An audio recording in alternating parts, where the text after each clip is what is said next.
नमस्कार मंडळी, सर्वांचं या व्हिडिओमध्ये सहर्ष स्वागत. मित्र हो, मागेल त्याला सोलार कृषीपंप योजनेअंतर्गत आपल्या राज्यामध्ये 8,50,000 नवीन सौर कृषीपंप बसवण्यात येणार आहेत आणि या पंपांमुळे शेतकऱ्यांना दिवसा सिंचन करता येईल. या योजनेबद्दल आपण सविस्तर माहिती घेऊयात. तत्पूर्वी आपण या चॅनलवर नवीन असाल तर चॅनलला सबस्क्राईब करा आणि बेल आयकॉनला प्रेस करा, म्हणजे असेच नवनवीन आणि माहितीपूर्ण व्हिडिओ आपल्यापर्यंत सहज पोहोचतील. मित्र, सौर कृषीपंप ही पर्यावरणपूरक तंत्रज्ञानावर आधारित शाश्वत शेती पद्धत आहे. सौर पॅनलच्या माध्यमातून ऊर्जा निर्माण केली जाते आणि ती पंपाद्वारे पाणी उचलण्यासाठी वापरली जाते. यामुळे परंपरागत डिझेल किंवा वीज पंपापेक्षा खर्चात बचत होते.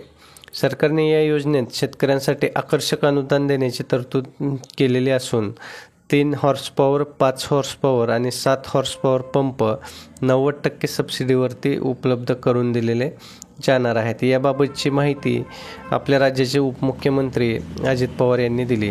केंद्र सरकारच्या PM कुसुम योजनेअंतर्गत महाराष्ट्र राज्यात यावर्षी 1,00,000 सौर कृषीपंप बसवण्याचे उद्दिष्ट होते.